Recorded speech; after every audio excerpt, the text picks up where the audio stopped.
un jour, brutalement, il m'a comme sauté dessus. Brutalement. Oui. Et moi, j'ai été prise de panique. Je me demandais si je vivais pas quelque chose de surréaliste.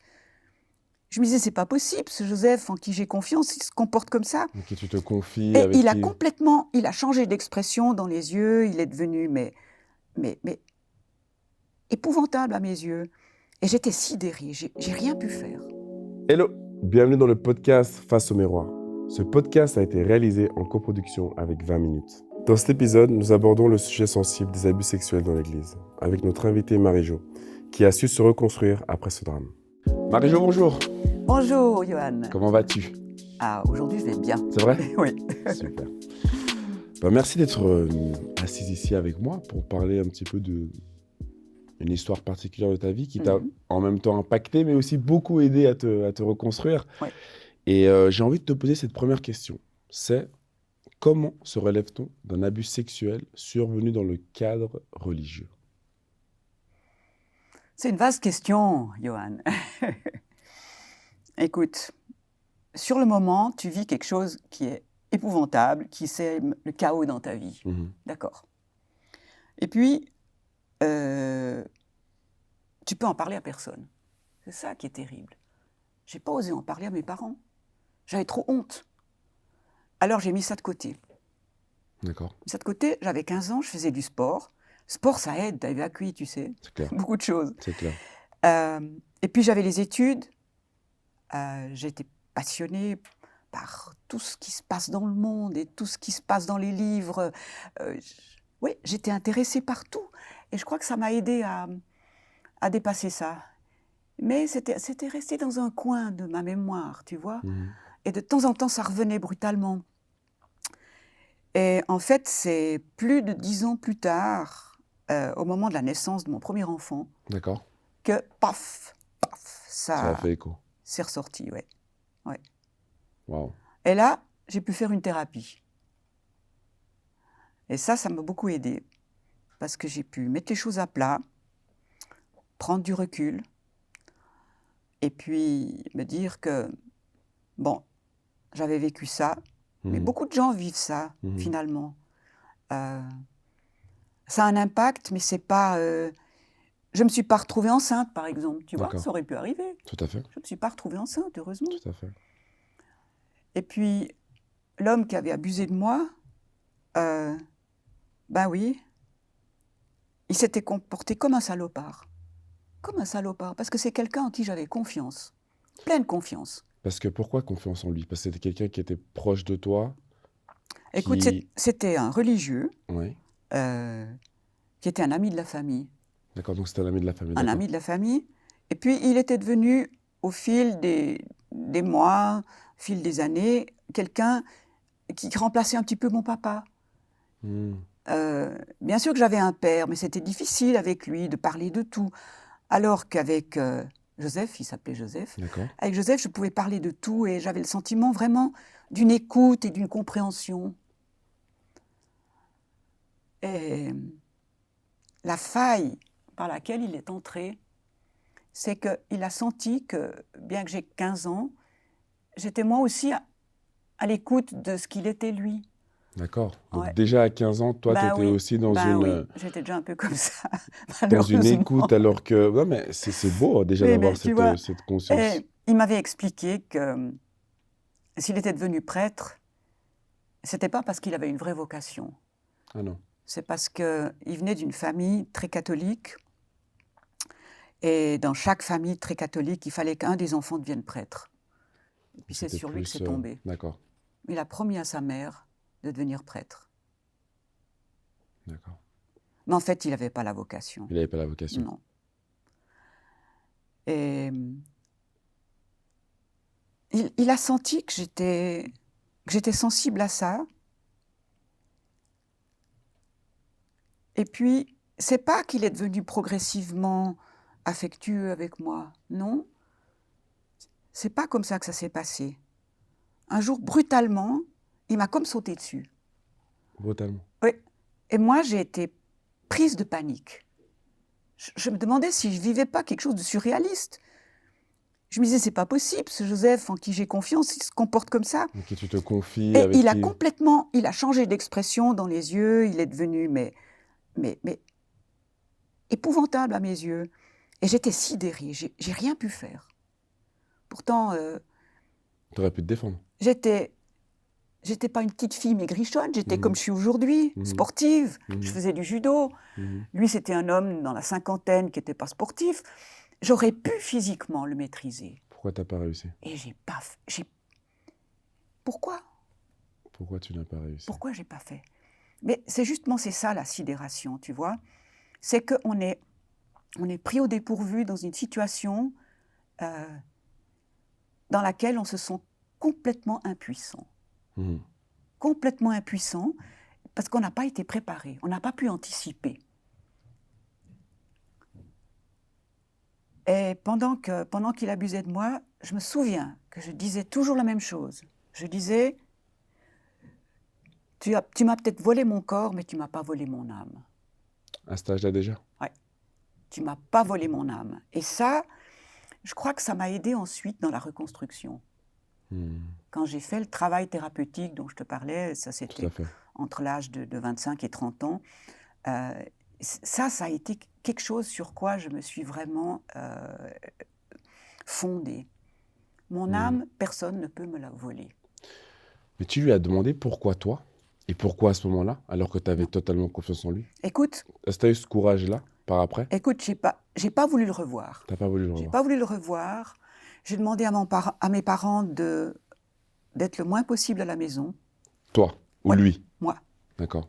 Mais sans leur expliquer ce qui s'était passé? Sans leur expliquer ce qui s'est passé. J'avais trop honte, je ne pouvais pas. J'ai demandé d'aller à l'internat. Ouais, Ah oui? ouais. De Wow. terminer ma scolarité jusqu'au baccalauréat en étant interne. Et ça m'a très bien convenu. C'était très sympa. C'est vrai? Ouais, très chouette.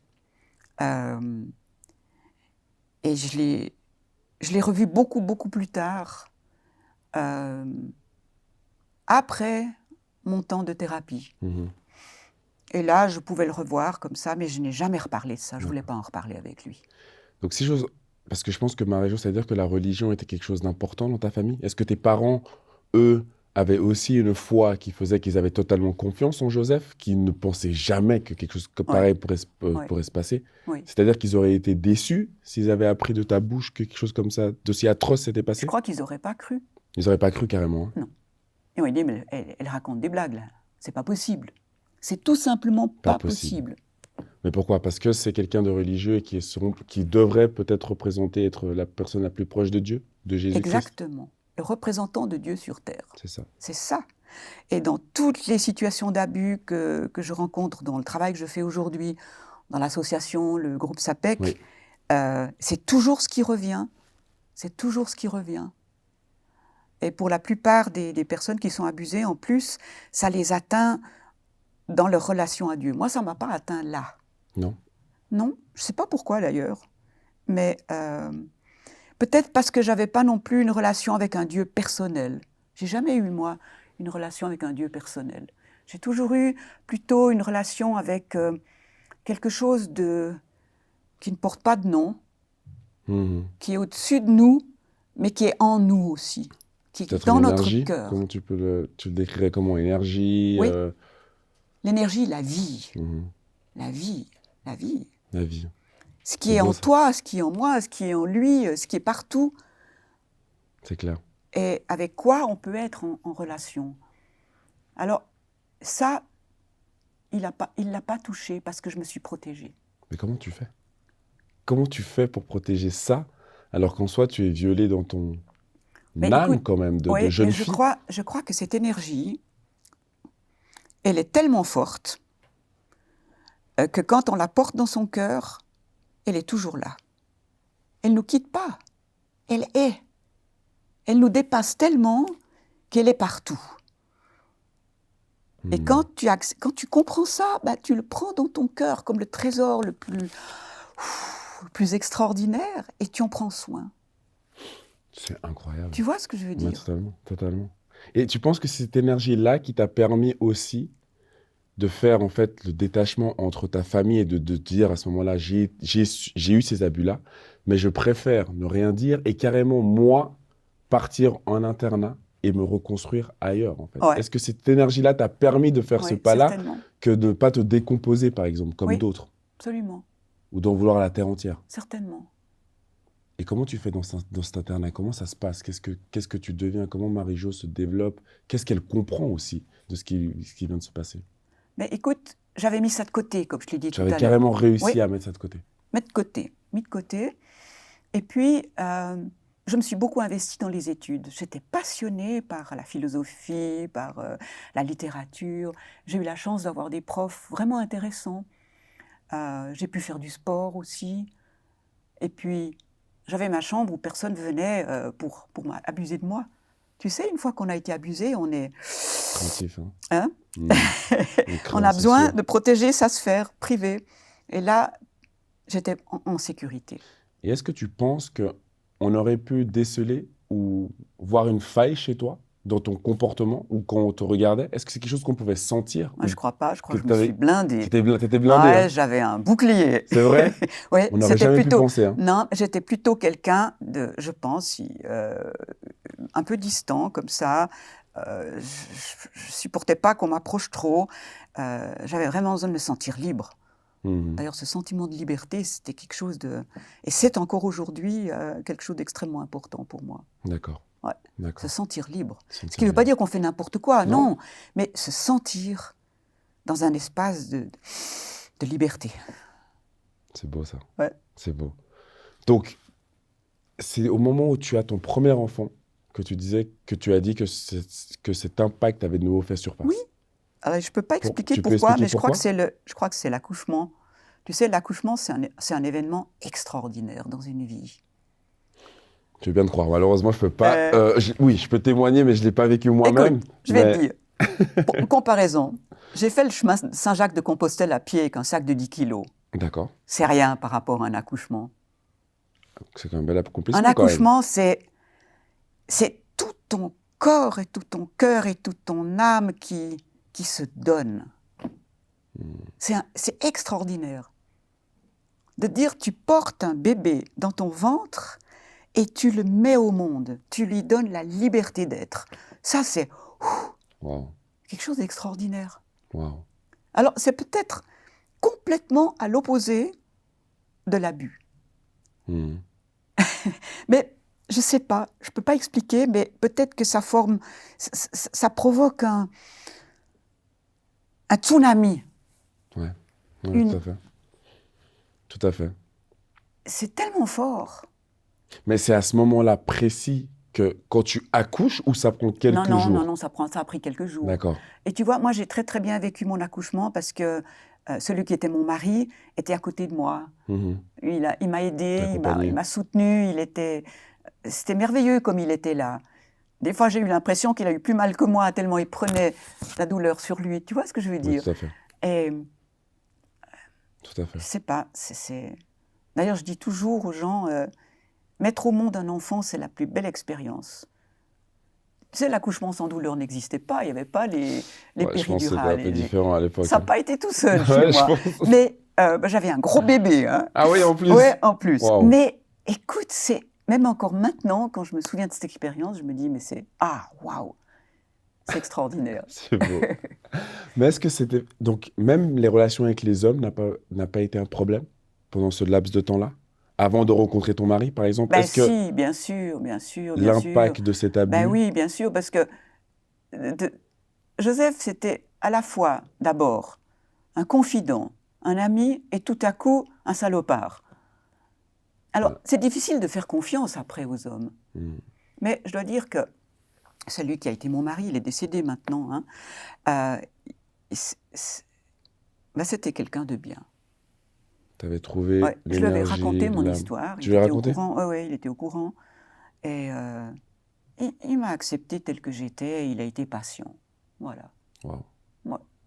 Est-ce que tu as pu en parler à tes parents à un moment donné quand même ou pas? Ou Écoute, mes jamais? parents sont décédés très peu de temps après, Très peu de temps et après. j'ai pas eu le temps. Si c'était aujourd'hui, s'ils étaient encore là, je leur en parlerais, évidemment. Mhm. Mhm. Ouais. Donc, tu n'as pas eu le temps de pouvoir Non. évoquer Joseph. Ouais. D'accord.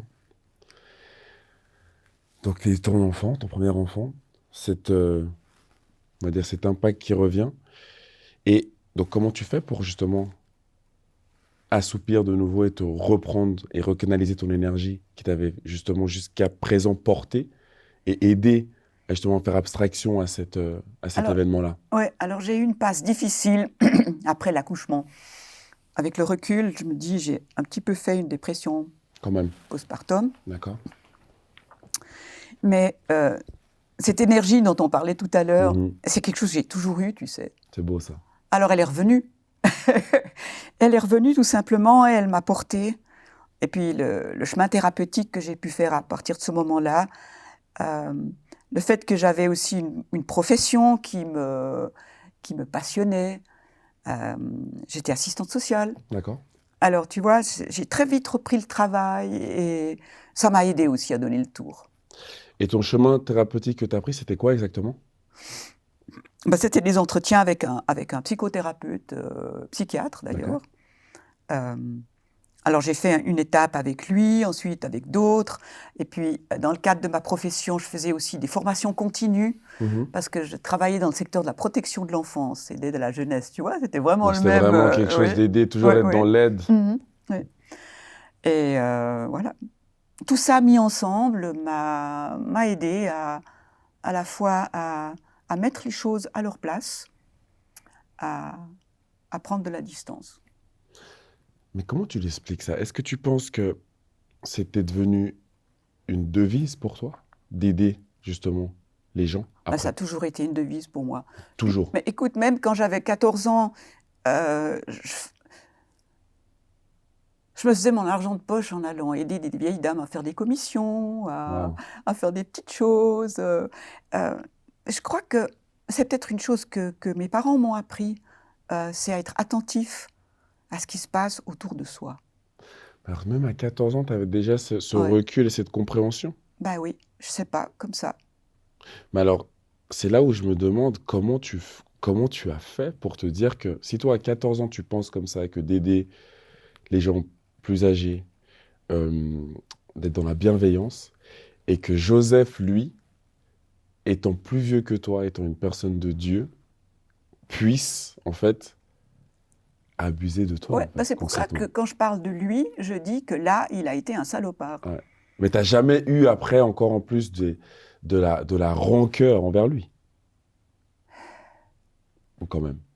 Est-ce que t'es quand même... Ben, j'étais dans la colère après, heureusement, D'accord. heureusement, dans la colère. Je me dis, mais quand même, se comporter comme ça. Mais tu sais,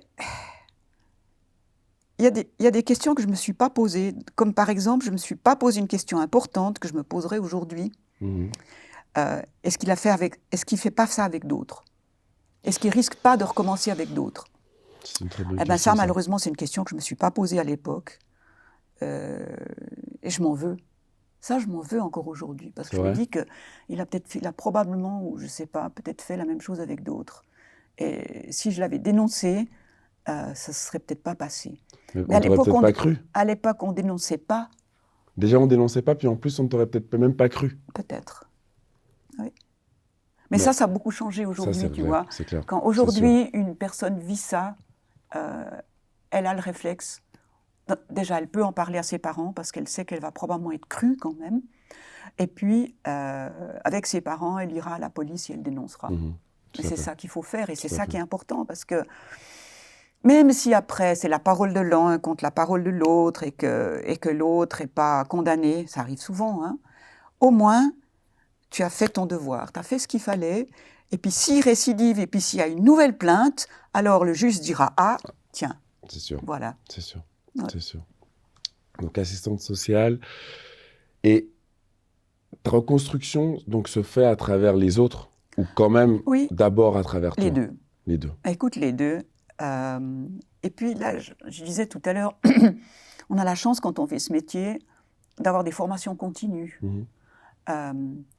En parallèle, tu peux encore faire des bouts de chemin thérapeutique, c'est ce que j'ai fait moi. Tout à fait. Et petit à petit, ça t'aide à grandir. Et c'est vraiment un processus de croissance qui s'arrête jamais. C'est clair. Tu vois, j'ai Ça 74 continue. ans aujourd'hui, Waouh. mais j'ai encore le sentiment que ça continue. Et tu les fais pas, hein. Honnêtement, tu ne les fais pas, tes Oh, bah 74 écoute, ans. quand même. Non, moi, je trouve pas. Honnêtement, Ouais. Mais non, tu non. sais, j'ai arrêté de travailler à 62 ans. Parce que à partir de 60 ans, j'ai trouvé que ça devenait pénible. Et ce qui devenait pénible, c'est que ce qui avait changé dans mon métier, c'est qu'on nous demandait de plus en plus de paperasse. De D'accord. plus en plus de paperasse. Et puis, il y avait de plus en plus d'exigences de faire le travail vite. Mhm. Et moi qui travaillais dans le secteur de l'aide aux familles, qui était dans la souffrance, qui était souvent dans la maltraitance, pour moi, ça ne devait pas aller vite. Ça devait prendre le temps, Le temps qu'il fallait. tu vois. Tout à fait. Et alors, moi, j'ai pris une retraite anticipée à ce moment-là, parce que j'avais un autre projet. J'avais un autre projet parce que j'ai toujours fait aussi de la musique. C'est vrai? Ouais. Et puis, à ce moment-là, je me suis dit, maintenant, je vais réaliser un rêve. Et mon rêve, c'était de créer un concert-spectacle de chansons françaises sur la période des années 30 à 50, 1930-1950, avant la guerre, Mhm. avec les années folles, Mhm. la guerre, et après, D'accord. quant à la libération. D'accord. Et puis je me suis entourée de 4 musiciens géniaux, et on a monté un spectacle. On a monté un spectacle que j'ai donné en Suisse romande à plusieurs endroits, et puis on a enregistré un CD. Voilà. Donc, tu es une vraie artiste, en fait, Marie-Jo. Ben, un petit peu. Alors, Wow. si tu veux, ça m'a beaucoup aidé à prendre ma retraite. Et puis en même temps, au moment où j'ai pris ma retraite, j'ai entendu à la radio un mec qui faisait un témoignage. Il avait été abusé sexuellement quand il était jeune par un prêtre. Et il cherchait d'autres gens qui avaient vécu la même chose pour qu'on puisse ensemble se battre pour que ça n'arrive plus. Exactement. Tu Prévenir, penses, faire de la j'ai tout de prévention. suite pris mon crayon, mon stylo, j'ai écrit à la radio et je me suis mis en contact avec cette personne qui s'appelait Jacques D'accord. Méaufer. Et c'est comme ça qu'on a, il y a 11 ans, créé le groupe SAPEC. Donc, le groupe SAPEC passe Ouais. comme ça. Ben Parce que oui. tu écoutes quelqu'un à la radio et tu te dis, Mais oui, c'est une opportunité. mais oui. Soutien aux personnes abusées par un prêtre de l'Église catholique. C'est comme ça que notre association s'appelait au départ. D'accord. Et ça fait 11 ans qu'on se bagarre, qu'on se bagarre, qu'on se bagarre. Et puis on a obtenu pas mal de choses. Comme On a par exemple obtenu que les gens qui ont été victimes d'abus sexuels il y a des années, et pour lesquels les cas sont prescrits, puissent s'adresser à une commission neutre et indépendante et obtenir une réparation de l'Église. Ah, carrément. Ouais. Wow. Et alors, on a contacté des parlementaires à Berne, on a contacté des hauts prélats de l'Église catholique qu'on sentait quand même un peu ouverts, Mhm. et on s'est réunis autour d'une table au Palais fédéral, à Berne, et on a mis en place un accord entre notre association et l'Église pour créer cette commission neutre et indépendante Wow. qui indemnise les victimes aujourd'hui. Ce que les Français sont en train d'essayer de faire en France. Mhm. Mais tu vois, nous, petites Suisses, hein, Vous avez pris les devants déjà. Vous avez nous, on pris est les devants. pragmatiques en Suisse. C'est ça, Hein. On c'est fait ça. pas on ne sait pas faire des beaux discours comme les Français, mais on est pragmatique et on réalise les trucs dans le concret. Et vous Donc, êtes combien dans votre association? On n'est pas nombreux, on est une soixantaine. 60. Et on est tous soit des personnes victimes, soit des amis, soit des parents, soit des proches de personnes victimes. Parce que tu sais, quand une personne est victime d'abus, Mhm. c'est ses frères, ses sœurs, ses parents, ses cousins, ses cousines, c'est les amis, c'est tout un cercle qui est concerné. Tout à fait. Ouais, oui. Tout à fait. Ouais. Et donc, le rôle de cette association, c'est d'aider ces gens abusés. oui. Mais qu'est-ce que vous pouvez faire, par exemple? Qu'est-ce que vous faites pour eux? Bah, écoute, encore hier, j'ai reçu un téléphone d'une Ouais. dame qui a été abusée quand elle était enfant. C'était il y a 30 ans. Mhm. Mais écoute, je peux lui dire, moi aussi j'ai vécu ça. On peut en parler. Donc, il y a une compassion et une compréhension. Écoute, c'est tout simplement une relation de pair à pair, une relation d'amitié et de solidarité. Mais ça ne remplace pas, par exemple, Ça ne remplace pas une thérapie. une thérapie. Pas du tout. D'accord. Pas du tout. Même si certains chez nous sont des thérapeutes dans notre association, mais là, ils ne font pas de thérapie. Là, c'est un espace d'accueil, de solidarité. Et puis, on aide aussi les gens à faire les démarches. parce que c'est pas évident de faire les démarches pour, par exemple, pour s'adresser à la CECAR, donc cette commission neutre et indépendante qui écoute les victimes et qui amène l'Église à les indemniser. C'est pas évident de faire les démarches. C'est des démarches écrites souvent. Il y a des gens qui n'ont pas l'habitude d'écrire, donc on les aide à faire tout ce processus. Et vous êtes basé où? Chez moi. C'est vrai? C'est-à-dire que l'adresse de l'association, c'est à mon domicile, D'accord. dans le canton de Vaud. Mais par contre, si maintenant je suis par exemple une personne abusée et que j'ai besoin de me confier, Oui. Est-ce que je peux venir comme ça à cette adresse ou je dois appeler pour avoir une discussion et un Écoute, rendez-vous? en principe, les gens, ils téléphonent Quand même. ou ils envoient un email. Alors, c'est clair qu'on peut se rencontrer soit chez eux, soit dans un café, n'importe où. Il y a des gens qui habitent loin. C'est vrai. Alors, il y a d'autres personnes dans notre comité qui habitent d'autres régions, en Valais, dans le canton de Neuchâtel. Le président habite principalement Paris, mais il vient aussi du côté de Bienne. Donc, on est un peu dispatchés un peu partout. Et puis alors, il y a les visioconférences, quoi. Aussi, qui aident aujourd'hui. Oui, qui aident énormément. C'est clair. Oui, oui. Et les gens peuvent appeler de n'importe où. C'est pas seulement des gens de la Suisse qui appellent. Oui. Vous avez aussi des gens de l'étranger. Oui.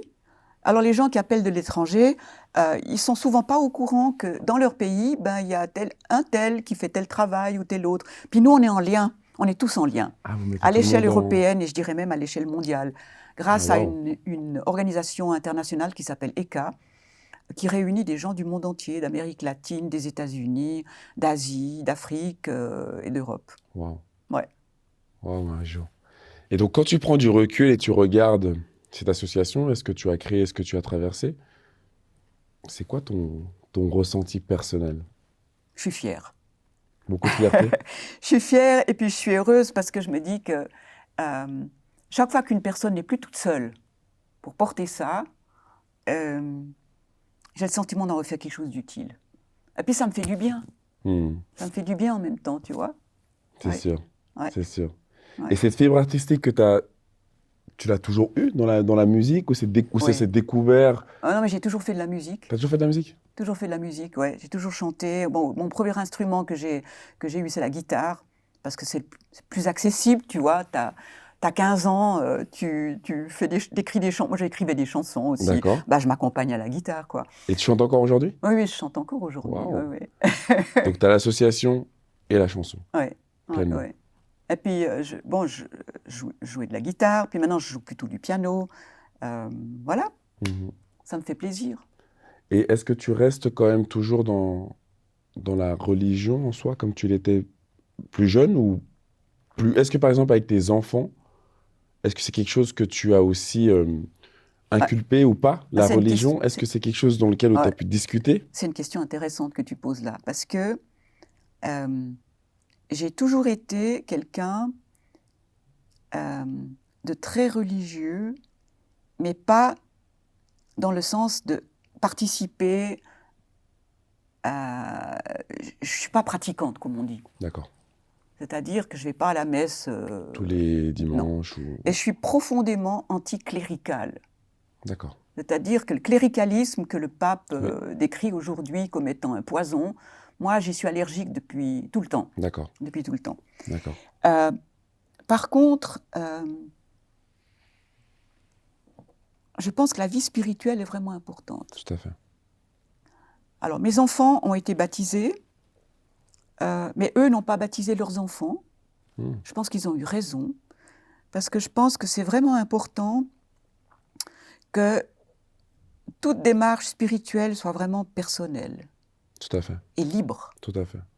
Totalement libre. Alors moi, j'ai vécu sous l'influence de l'Église catholique et j'ai dû m'en libérer et je continue à essayer de m'en libérer. Je ne me suis pas libérée complètement. Comme si tu veux, le baptême que mes parents ont choisi de me donner et l'éducation religieuse que j'ai reçue, c'est quelque chose qui m'a marquée comme au fer rouge, si tu veux. Hein? Tout à fait. Et il y a une part de cet héritage dont je n'ai pas encore réussi complètement à me libérer. Mais est-ce que tu penses que, par exemple, on va dire l'honnêteté, même à l'époque, peut-être, est-ce que tes parents, du sens, t'ont expliqué qu'est-ce que la religion voulait vraiment dire pour eux? Et quel impact ça allait avoir sur toi? Et toi, à l'inverse, quand justement tu as baptisé tes enfants, est-ce que tu leur as expliqué pourquoi tu le Mm. faisais? Est-ce que c'est quelque chose qui est, Oui. qui est totalement mis sur la table et on peut le partager ensemble, ou c'est quelque chose qui est imposé? Parce que pour toi, je pense que c'était plus imposé que discuté. Oui, à la fois imposé, mais en même temps, je pense que mes parents, sans le mettre complètement sur la table, Ouais, m'ont fait comprendre que c'était au nom d'un certain nombre de valeurs. tout à fait. Euh, la compassion, l'attention aux autres, la droiture, Mhm. l'honnêteté. Mhm. Tout ça, c'est des valeurs qui étaient véhiculées par l'Église, Tout à fait. tu vois. Et moi-même, quand j'ai baptisé mes enfants, ou fait baptiser mes enfants, c'était la même chose. C'était parce qu'il me semblait quand même que cette institution véhiculait ces valeurs qui me paraissaient essentielles et qui sont universelles. Qui sont universelles, tout à fait. Et qui sont universelles. Malgré ce que tu avais vécu. Oui. Mais aujourd'hui, je vois les choses autrement parce que quand le scandale des abus sexuels a éclaté, il y a une vingtaine d'années, j'ai tout à coup pris conscience de l'hypocrisie dans laquelle se trouvait l'Église. Mhm. Et c'est pour ça que j'ai vraiment pris mes distances. Tu ne l'as plus du tout aujourd'hui. Ouais, j'ai vraiment pris mes distances. Et quand je suis d'ailleurs rentrée, quand on a créé le groupe SAPEC, en même temps, j'ai écrit une lettre à l'Église en disant que je quittais l'Église. D'accord. Et la réponse que j'ai reçue, c'est « Si vous voulez aller jusqu'au bout de votre démarche, il faut que vous contactiez votre paroisse de baptême et vous devez renier votre baptême. » Ah, waouh. Carrément. Et quand j'ai reçu cette réponse, moi j'ai reçu ça comme un coup de poing. Je pense bien, ouais. Tu comprends? Tout à fait. Tout à fait. Je dis quoi? Mais moi je ne vais pas renier une démarche que mes parents ont fait pour moi. C'est clair. Ils ont cru bien faire et ils ont peut-être bien fait. Alors je ne suis pas allée jusqu'au bout, si tu veux. D'accord. Alors j'ai un pied dedans puis un pied dehors, si tu veux. Moi, j'ai plutôt envie de dire que j'ai les deux pieds dehors, mais que je suis devant, et puis j'observe toujours ce qui se passe dedans. Tout à fait. Et puis alors, j'y ai des amis.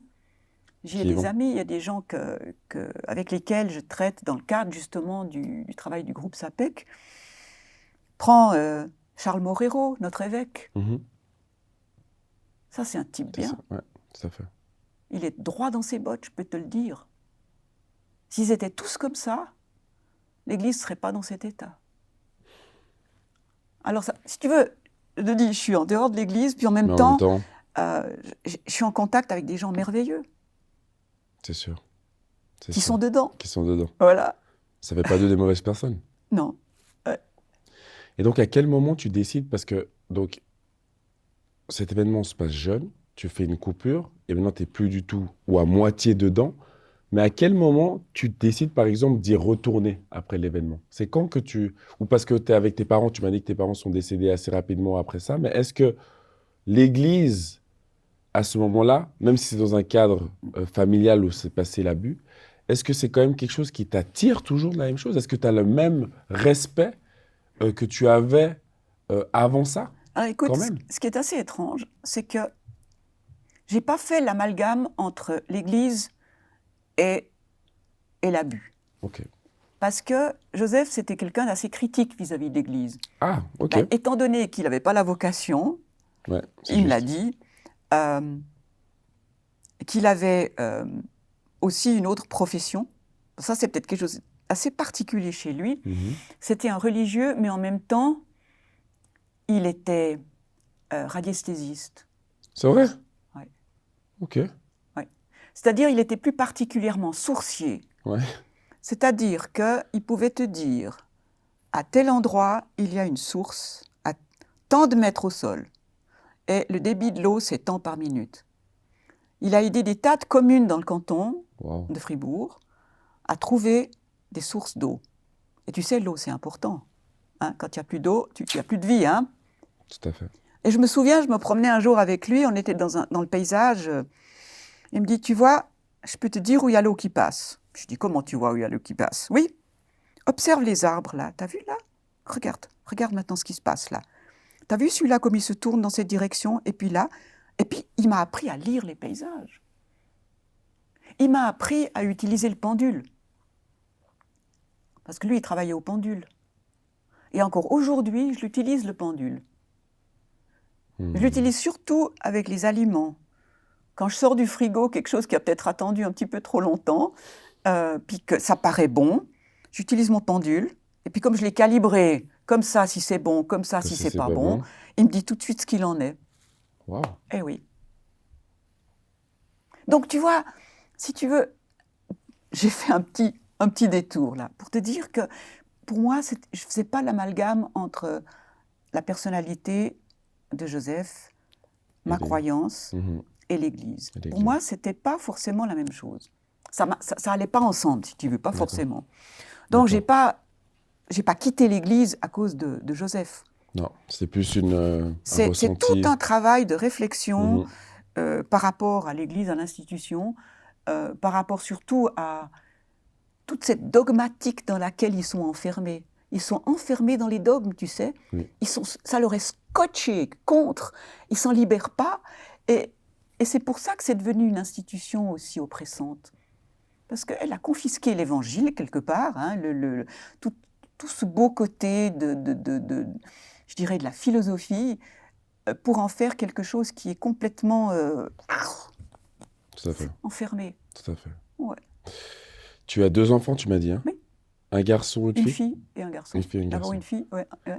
Est-ce qu'à la fille, par exemple, tu lui expliques ce qui t'est arrivé? Ou même aux deux? Mais est-ce que parce que c'est une fille... Oui, ils ont su. Non, c'est pas parce que c'était une fille. D'accord. Non. C'est pas quelque chose dans lequel tu te dis, il faut peut-être que je fasse plus attention avec ça parce que je les ai baptisés et peut-être qu'ils vont avoir cette attache avec l'Église aussi et peut-être se retrouver dans la même situation que alors toi? écoute, je peux te dire qu'ils ont tous les deux rejeté l'Église, mais ça n'a rien à voir avec ça. C'est pas à cause de ça. D'accord. Non. D'accord. Non.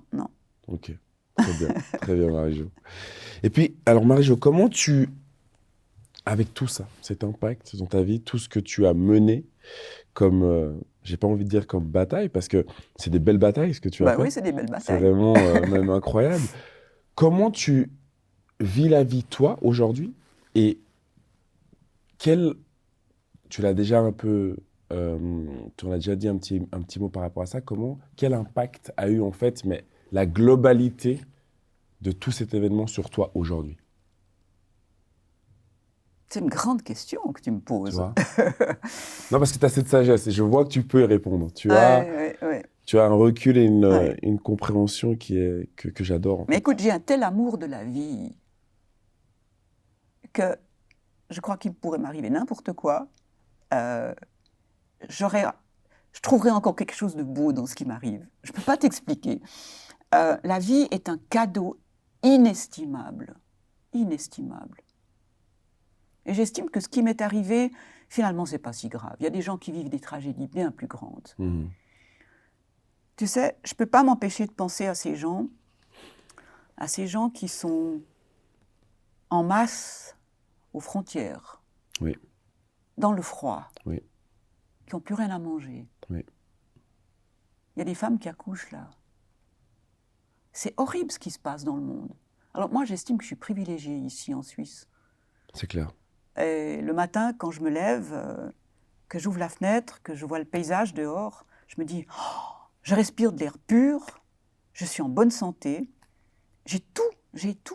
Alors au moins, fais-en quelque chose de bien, fais-en quelque chose de positif. Wow. Si on a cette chance-là, et si on n'en fait rien, quel dommage. C'est clair. Mais tu ne penses pas avoir de... Tu sais, des fois, quand tu vis quelque chose de, on va dire, atroce ou de pas forcément normal, tu as souvent un petit peu des choses qui restent. Peut-être de la rancœur ou des choses comme ça. Est-ce que toi, aujourd'hui, psychologiquement parlant, tu es totalement, mais en osmose avec toi-même? Écoute, il y a des moments où je me sens un peu découragée. D'accord. C'est vrai. C'est normal. Bah oui. C'est normal. Mm-hmm. Mais est-ce que c'est par rapport à ça? Est-ce que tu penses que c'est par rapport à l'impact de cette... Peut-être, mais moi je crois qu'on a tous son lot de souffrances. Chacun a son lot de souffrances. Le bonheur, c'est pas quelque chose qui est facile Mhm. à construire. Il y a des gens qui se construisent leur malheur d'ailleurs. Moi j'en connais. Hein. C'est vrai, Ils se fabriquent des problèmes avant qu'ils arrivent, c'est vrai. Non, mais c'est vrai, même sans même qu'ils arrivent. c'est vrai. Écoute. Non, mais c'est là justement où je voulais en plus, parce que souvent, il y a des gens qui sont vraiment très touchés psychologiquement après des événements pareils. Et avec tout ton recul et toute ta sagesse et toute ta bienveillance, tu as réussi, en tout cas aujourd'hui, il me semble, à avoir un état psychologique qui est totalement stable. Alors que souvent, les gens qui ne font peut-être pas le travail que tu as fait en amont, eh ben, ont encore des problèmes ou à avancer dans leur vie. C'est-à-dire qu'on ne sait pas Ouais. vraiment qu'est-ce qu'on recherche. Et toi, par exemple, quelque chose qui m'a marqué que tu as dit, c'est aussi que aujourd'hui, les âmes ou l'amour ou l'énergie, ce n'est pas forcément un sexe ou un visage, Mhm. mais c'est plus l'intérieur, en fait. Mhm. Et ça, tu crois que tu l'aurais intégré sans avoir vécu ce que tu as vécu? Je peux pas répondre. J'en sais rien. Mais ce dont je suis certaine, c'est que les épreuves, elles aident à grandir. Tout à fait. Les épreuves aident à grandir, c'est sûr. Je pense que si je comprends, après 30 secondes de communication téléphonique avec quelqu'un qui m'appelle parce qu'il est dans la détresse, si je comprends tout de suite ce qui se passe et si je trouve le mot ou l'attitude juste, c'est parce que j'ai vécu ça. Mhm. Tu vois? Tout à fait. Tout à fait. Tout à fait. Alors il y a des gens qui s'en sortent pas, il y a des gens qui sont touchés d'une manière beaucoup plus forte. Est-ce que c'est peut-être parce qu'ils n'ont pas au départ l'énergie qu'il faut? Tu sais, moi j'ai toujours été quelqu'un d'optimiste et de positif, hein, toujours. J'ai l'impression que c'est une nature profonde chez moi. Ça t'a été instauré depuis le plus jeune âge. Oui, Donc c'était... j'ai toujours vu le verre à moitié plein plutôt qu'à Hmm. moitié vide. Donc Ça ça c'est a été tes moi. ressources par la suite, en fait, Mais c'est clair. écoute, je sais pas, c'est comme ça. Hmm. Hmm. Ouais, mais c'est vrai, des fois, il y a des choses qu'on n'explique pas, hein. Chose qu'on n'explique pas. Il y a des choses qu'on n'explique pas. Marie-Jo, je suis bouche bée, en fait, j'ai envie de dire, Ben non, mais non, Johan. par rapport à ta sagesse, bienveillance et aussi résilience. Hmm. Et de voir que moi, ce qui m'a vraiment, qui me plaît dans tes propos, c'est de dire qu'en fait, on évolue, qu'on peut toujours, en fait, s'en Toujours, sortir toujours. Ouais, malgré la ouais, difficulté de la chose vécue. ouais. Et tu sais, il y a quelque chose d'extraordinaire, c'est qu'avec l'âge, on grandit. Encore. On rapetisse, paraît-il, au point de vue physique. Hein, on perd quelques centimètres. Mais alors, je peux te dire que moi, depuis mes 70 ans, j'ai vraiment le sentiment de grandir de plus en plus vite. C'est extraordinaire l'énergie que j'ai depuis ce moment-là. C'est vrai? Ouais, les Depuis 70 60 ans. ans ont été difficiles parce que ça allait vers la fin de mon processus professionnel. Il fallait travailler de plus en plus vite, il fallait faire de plus en plus de paperasse, comme je t'ai dit Mhm. tout à l'heure. Mais alors, à partir de 70, c'est extraordinaire. Mais L'énergie. est-ce que, par exemple, ta relation que tu vis en ce moment avec la personne dont tu Oui, as parlé, oui. est-ce que ça t'a aussi donné une nouvelle Ah bah oui, bouffée d'air frais? bah oui, C'est vrai? bah oui, vivre un bel amour, tu sais, c'est extraordinaire. Ça donne la force, ça donne du sens à la vie, ça... C'est clair. Ouais. En tout cas, t'as l'air heureuse. Merci beaucoup, Marie-Jo, pour ce témoignage. Ouais, je t'en prie. Merci. Merci à toi, Johan. C'était top. Merci.